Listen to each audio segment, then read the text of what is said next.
ಕಳೆದ 3-4 ದಿನಗಳಿಂದ ರಾಜ್ಯದಲ್ಲಿ ನಡೀತಾ ಇರತಕ್ಕಂಥ ಬೆಳವಣಿಗೆ, ಪ್ರಮುಖವಾದ ಬೆಳವಣಿಗೆ ಅಂತಂದ್ರೆ ಅದು ಕುಮಾರಸ್ವಾಮಿ ಮತ್ತು ಡಿ.ಕೆ. ಶಿವಕುಮಾರ್ ನಡುವಣ ವಾಕ್ ಸಮರ. ಒಕ್ಕಲಿಗ ನಾಯಕನ್ ಯಾರಾಗಬೇಕು ಅಂತಕ್ಕಂಥ ವಿಚಾರಕ್ಕೆ ಸಂಬಂಧಪಟ್ಟಂತೆ ಹಲವಾರು ವಿಚಾರಗಳನ್ನು ಡಿ.ಕೆ. ಶಿವಕುಮಾರ್ ಅವರು ಎಳೆದು ತಂದರು. ಅದಕ್ಕೆ ಕುಮಾರಸ್ವಾಮಿ ಅವರು ಕೂಡ ಸಾಕಷ್ಟು ಟಾಂಗನ್ನು ಕೊಟ್ಟರು. ಇದು ಇನ್ನೂ ಕೂಡ ಮುಂದುವರಿಯುವ ಎಲ್ಲ ಲಕ್ಷಣಗಳು ಕೂಡ ಕಂಡು ಬರ್ತಾ ಇದೆ.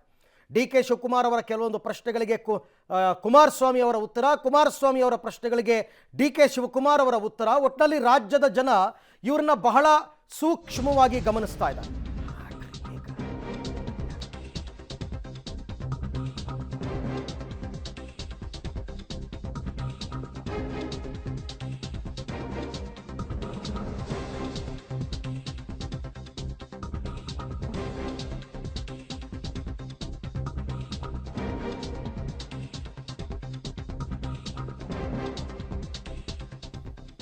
ಡಿಕೆಶಿ ವರ್ಸಸ್ ಎಚ್.ಡಿ.ಕೆ ವಾರ್ ಮುಂದುವರಿತಾ ಇದೆ.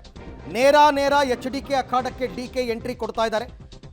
ಎಚ್.ಡಿ.ಕೆ ಮಂಡ್ಯದಲ್ಲಿ ಇರುವ 3 ದಿನ ಡಿ.ಕೆ. ಶಿವಕುಮಾರ್ ಕೂಡ ಮಂಡ್ಯದಲ್ಲೇ ಪ್ರಚಾರ ಮಾಡೋದಕ್ಕೆ ತೀರ್ಮಾನವನ್ನು ತಗೊಂಡಿದ್ದಾರೆ. ಇದು ಪಬ್ಲಿಕ್ ಟಿವಿಯ ಮೆಗಾ ಎಕ್ಸ್ಕ್ಲೂಸಿವ್ ಸುದ್ದಿ. ಇವತ್ತಿನಿಂದ ಕುಮಾರಸ್ವಾಮಿ ಅವರದ್ದು ಮಂಡ್ಯ ಪ್ರಚಾರಗಳು ಆರಂಭ ಆಗ್ತಾ ಇದೆ.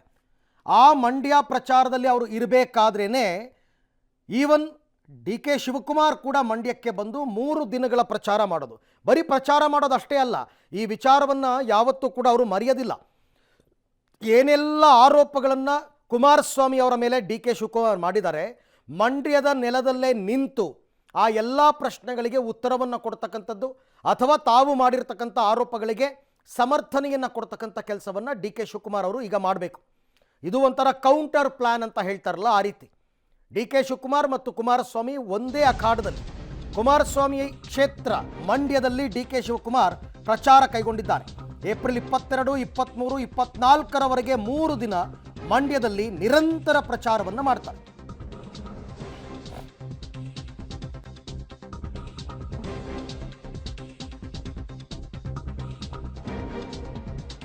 ಮಂಡ್ಯ ನೆಲದಲ್ಲಿ ಮುಖಾಮುಖಿ ನಿಂತೆ ಎಚ್.ಡಿ.ಕೆ ಪ್ರಶ್ನೆಗಳಿಗೆ ಡಿ.ಕೆ ಉತ್ತರವನ್ನು ಕೊಡ್ತಕ್ಕಂಥ ಪ್ಲ್ಯಾನ್ ಅನ್ನು ಮಾಡಿಕೊಂಡಿದ್ದಾರೆ. ಎಚ್.ಡಿ.ಕೆ ವಿರುದ್ಧ ಮಾಡಿದ ಆರೋಪಗಳಿಗೆ ಸಮರ್ಥನೆ ನೀಡೋದಕ್ಕೆ ಡಿ.ಕೆ. ಶಿವಕುಮಾರ್ ಲೆಕ್ಕಾಚಾರ. ಯಾಕೆಂದರೆ ಮಂಡ್ಯದಲ್ಲಿ ಕುಮಾರಸ್ವಾಮಿ ಅವರು ಅಭ್ಯರ್ಥಿಯಾಗಿದ್ದಾರೆ. ಶತಾಯಗತಾಯ ಡಿ.ಕೆ. ಶಿವಕುಮಾರ್ ತಮ್ಮ ಅಭ್ಯರ್ಥಿ ಸ್ಟಾರ್ ಮಂಜು ಅವ್ರನ್ನ ಗೆಲ್ಲಿಸ್ಕೋಬೇಕು. ಹಾಗಾಗಿ ಮಂಡ್ಯದ ಜನರೇ ತೀರ್ಮಾನ ಮಾಡಿ, ಹಾಗಂತ ಮಂಡ್ಯದಲ್ಲೇ ನಿಂತು ಪ್ರಚಾರವನ್ನು ಮಾಡೋದಕ್ಕೆ ಈಗ ತೀರ್ಮಾನವನ್ನು ತಗೊಂಡಿದ್ದಾರೆ. ಮಂಡ್ಯದ ನೆಲದಲ್ಲಿ ನಿಂತು, ಜೊತೆಗೆ ಪ್ರತಿಷ್ಠೆ. ಡಿ.ಕೆ. ಶಿವಕುಮಾರ್ ಅವರಿಗೆ ಬೆಂಗಳೂರು ಗ್ರಾಮಾಂತರ ಮತ್ತು ಮಂಡ್ಯ ಪ್ರತಿಷ್ಠೆ ಆದರೆ, ಸಿದ್ದರಾಮಯ್ಯನವರಿಗೆ ಮೈಸೂರು ಚಾಮರಾಜನಗರ ಪ್ರತಿಷ್ಠೆ ಆಗಿದೆ. ಹಾಗಾಗಿ ಏನಾದರೂ ಮಾಡಿ ಆ ಪ್ರತಿಷ್ಠೆಯನ್ನು ಉಳಿಸ್ಕೊಳ್ಬೇಕು ಅನ್ನೋ ಕಾರಣಕ್ಕೋಸ್ಕರ ಡಿ.ಕೆ. ಶಿವಕುಮಾರ್ ಇವಾಗ ಕುಮಾರಸ್ವಾಮಿ ಮಂಡ್ಯ ಪ್ರಚಾರದಲ್ಲಿ ಇರಬೇಕಾದ್ರೇ ಮಂಡ್ಯಕ್ಕೆ ಬರ್ತಕ್ಕಂಥ ತೀರ್ಮಾನ. ಇದು ಪ್ರೀ ಪ್ಲ್ಯಾನ್ಡ್ ಏನಲ್ಲ. ಯಾವಾಗ ಕುಮಾರಸ್ವಾಮಿಯವರ ಪ್ರಚಾರ ದಿನಾಂಕಗಳು ಫಿಕ್ಸ್ ಆಯಿತೋ ಅದಾದ ಬಳಿಕ ಡಿ.ಕೆ. ಶಿವಕುಮಾರ್ ಅವರು ಕೂಡ ಪ್ಲ್ಯಾನನ್ನು ಫಿಕ್ಸ್ ಮಾಡಿದ್ದಾರೆ, ಡೇಟ್ ಫಿಕ್ಸ್ ಮಾಡ್ಕೊಂಡಿದ್ದಾರೆ. ಅವರು ಕೂಡ ಬೇರೆ ಬೇರೆ ಭಾಗಗಳು, ಡಿ.ಕೆ. ಶಿವಕುಮಾರ್ ಅವರು ಕೆಲವೊಂದು ವಿಧಾನಸಭಾ ಕ್ಷೇತ್ರಗಳಿಗೆ ಹೋಗ್ತಾರೆ, ಕುಮಾರಸ್ವಾಮಿ ಅವರು ಎಲ್ಲ ವಿಧಾನಸಭಾ ಕ್ಷೇತ್ರಗಳಿಗೂ ಹೋಗಿ ಪ್ರಚಾರವನ್ನು ಮಾಡ್ತಾರೆ. ಆ ರೀತಿ ಪ್ಲ್ಯಾನನ್ನು ಅವರೀಗ ಮಾಡಿಕೊಂಡಿದ್ದಾರೆ. ಇವತ್ತಿನಿಂದ ಕುಮಾರಸ್ವಾಮಿ ಅವರು ಮಂಡ್ಯ ಅಖಾಡಕ್ಕೆ ಎಂಟ್ರಿ ಕೊಡ್ತಾ ಇದ್ದಾರೆ. ಇವರು ಏಪ್ರಿಲ್ 22, 23, 24ನೇ ತಾರೀಕು ಡಿ.ಕೆ. ಶಿವಕುಮಾರ್ ಅವರು ಕೂಡ ಪ್ರಚಾರಕ್ಕೆ ಹೋಗ್ತಾ ಇದ್ದಾರೆ. ಏನೇ ಆದರೂ ಕೂಡ ಒಕ್ಕಲಿಗ ಸಮುದಾಯದ ಪರಮೋಚ್ಚ ನಾಯಕ ಯಾರು, ಇದು ಮಂಡ್ಯದ ಜನರೇ ತೀರ್ಮಾನ ಮಾಡಬೇಕು. ಯಾಕೆಂದರೆ ಒಕ್ಕಲಿಗರ ಬಾಹುಳ್ಯ ಉಳ್ಳಂತಹ ಕ್ಷೇತ್ರ.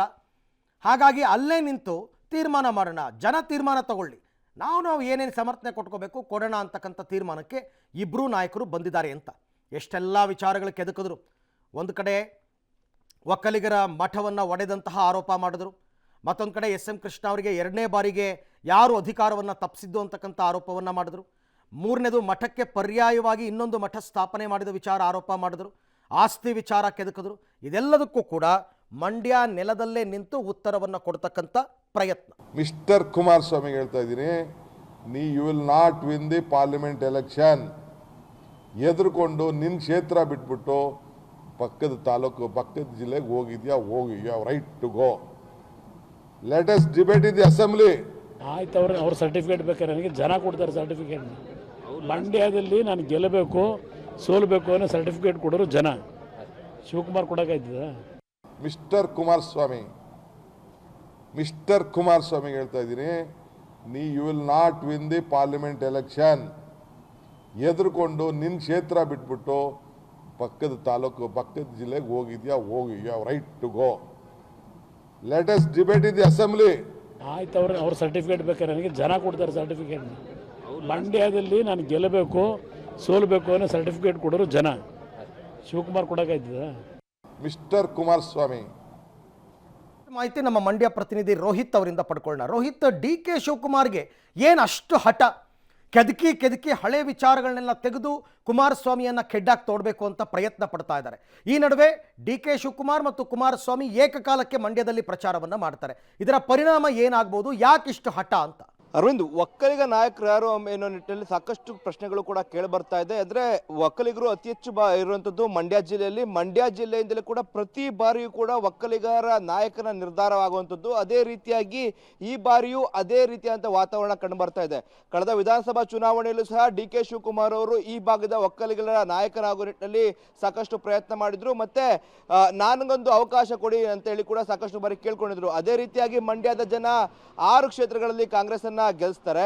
ಇದಾದ ಬಳಿಕವಾಗಿ ಈ ಬಾರಿಯ ಲೋಕಸಭಾ ಚುನಾವಣೆಯಲ್ಲಿ ಸ್ವತಃ ಕುಮಾರಸ್ವಾಮಿ ಅವರೇ ಮಂಡ್ಯದಲ್ಲಿ ಸ್ಪರ್ಧೆ ಮಾಡಿರುವಂತ ಕಾರಣವಾಗಿ ಸದ್ಯ ಈ ಭಾಗದಲ್ಲಿ ಒಂದಷ್ಟು ಜನರು ಕುಮಾರಸ್ವಾಮಿ ಅವರನ್ನ ಒಕ್ಕಲಿಗರ ನಾಯಕರು ಅಂತೇಳಿ ಕೂಡ ಕರೀತಾ ಇರುವಂತದ್ದು. ಅದೇ ನಿಟ್ಟಿನಲ್ಲಿ ಇನ್ನೊಂದು ಕಡೆ ಡಿ ಕೆ ಶಿವಕುಮಾರ್ ಅವರನ್ನು ಕೂಡ ಒಕ್ಕಲಿಗರ ನಾಯಕರು ಅಂತ ಕರೀತಾ ಇದ್ದಾರೆ. ಆದ್ರೆ ಯಾರು ದೊಡ್ಡವರು ಅನ್ನೋ ನಿಟ್ಟಿನಲ್ಲಿ ಕೂಡ ಸಾಕಷ್ಟು ಚರ್ಚೆಗಳಾಗ್ತಾ ಇದೆ.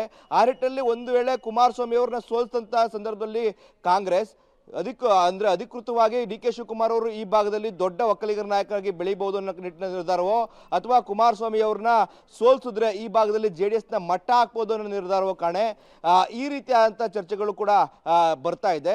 ಸ್ವತಃ ಡಿ ಕೆ ಶಿವಕುಮಾರ್ ಅವರು ನಿನ್ನೆ ಮಾತಾಡುವಂಥದ್ದು ಏಕವಚನದಲ್ಲೇ ಕುಮಾರಸ್ವಾಮಿ ಅವರನ್ನ ವಾಗ್ದಾಳಿ ಮಾಡಿದ್ದಾರೆ. ಅದರಲ್ಲೂ ಕೂಡ ಒಕ್ಕಲಿಗ ಸಮುದಾಯವನ್ನ ಮುಂದೆ ಇಟ್ಕೊಂಡು ಕೂಡ ಮಾತನಾಡಿರುವಂಥದ್ದು.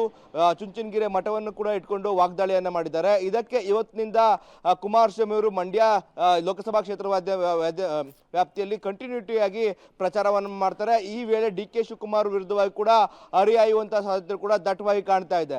ಇನ್ನೊಂದೆಡೆ ಡಿ ಕೆ ಶಿವಕುಮಾರ್ ಅವರು ಸಹ ಮಂಡ್ಯದಲ್ಲಿ ಪ್ರಚಾರವನ್ನು ಹಮ್ಮಿಕೊಂಡಿದ್ದಾರೆ. ನಾಳೆ ರಾಹುಲ್ ಗಾಂಧಿ ಮಂಡ್ಯಗೆ ಬರ್ತಾರೆ. ಆ ವೇಳೆಯಲ್ಲಿ ಆ ಕಾರ್ಯಕ್ರಮದಲ್ಲೂ ಕೂಡ ಅವರು ಕಾಣಿಸ್ಕೊಳ್ತಾರೆ. ಅಲ್ಲೂ ಸಹ HDK ವಿರುದ್ಧವಾಗಿ ವಾಗ್ದಾಳಿ ಮಾಡ್ತಾರೆ. ಇದಾದ ಬಳಿಕವಾಗಿ 21, 22, 23 ಈ ವೇಳೆಯಲ್ಲಿ ಕಂಟಿನ್ಯೂಟಿಯಾಗಿ 3 ದಿನಗಳ ಕಾಲ 3 ವಿಧಾನಸಭಾ ಕ್ಷೇತ್ರಗಳಲ್ಲಿ ಪ್ರಚಾರ ಮಾಡ್ತಾರೆ. ಈ ವೇಳೆಯಲ್ಲೂ ಸಹ ಕುಮಾರಸ್ವಾಮಿ ವಿರುದ್ಧವಾಗಿ ಹರಿಹಾಯುವಂತಹ ಸಾಧ್ಯತೆಗಳು ಕೂಡ ಇದೆ. ಅಂದ್ರೆ ಕುಮಾರಸ್ವಾಮಿ ಅವರ ವಿರುದ್ಧವಾಗಿ ಮಾತನಾಡುವ ಮೂಲಕವಾಗಿ JDS ನ ವೋಟ್ಗಳೆಲ್ಲವನ್ನೂ ಕೂಡ ಕಾಂಗ್ರೆಸ್ಗೆ ಪಡ್ಕೋಬೇಕು, ಅದು ಕೂಡ ಒಕ್ಕಲಿಗರ ಮತಗಳನ್ನ JDS ನಿಂದಾಗಿ ಪಡ್ಕೋಬೇಕು ಅನ್ನೋ ನಿಟ್ಟಿನಲ್ಲಿ ಈ ರೀತಿಯಾದಂಥ ವಾಗ್ದಾಳಿಗಳು ನಡೀತಾ ಇರೋ ಕಾಣ್ತಾ ಇದೆ. ಇದಕ್ಕೆ ಮಂಡ್ಯ ಜಿಲ್ಲೆಯ ಜನರು ಏನು ಆನ್ಸರ್ ಮಾಡ್ತಾರೆ ಅಂದ್ರೆ, ಇವ್ರು ಅನ್ಕೊಂಡ್ರ ಹಾಗೆ ಒಕ್ಕಲಿಗರ ನಾಯಕರು ಯಾರು ಎಂಬ ನಿಟ್ಟಿನಲ್ಲಿ ಮಂಡ್ಯ ಜನರು ಸಂದೇಶ ಕೊಡ್ತಾರೆ. ಒಂದ್ ವೇಳೆ ಸ್ಟಾರ್ ಚಂದ್ರಿಗೆ ಮತ ಹಾಕುವ ಮೂಲಕವಾಗಿ ಡಿ ಕೆ ಶಿವಕುಮಾರ್ ಅವ್ರನ್ನ ಒಕ್ಕಲಿಗರ ನಾಯಕರು ಅಂತ ಒಪ್ಕೋತಾರೋ ಅಥವಾ HD ಕುಮಾರಸ್ವಾಮಿ ಅವರಿಗೆ ಮತ ಹಾಕುವ ಮೂಲಕವಾಗಿ ಕುಮಾರಸ್ವಾಮಿ ಅವರೇ ನಮ್ಮ ನಾಯಕರು ಅಂತೇಳಿ ಮಂಡ್ಯ ಜಿಲ್ಲೆಯ ಜನ ಒಪ್ಕೊಳ್ತಾರೆ ಅನ್ನೋ ನಿಟ್ಟಿನಲ್ಲಿ ಕಾದು ನೋಡ್ಬೇಕಾಗಿರುವಂಥದ್ದು. Aravind, okay, thank you Rohit. ತಮ್ಮ ಎಲ್ಲ ಮಾಹಿತಿಗಾಗಿ ಪದೇ ಹೇಳ್ತಿರ್ತೀವಿ, ಇವರು ಏನೇ ಹೋರಾಟ ಮಾಡ್ಬೋದು, ಉತ್ತರ ಕೊಡಬೇಕಾಗಿರ್ತಕ್ಕಂಥದ್ದು ಮಂಡ್ಯ ಜಿಲ್ಲೆಯ ಜನ.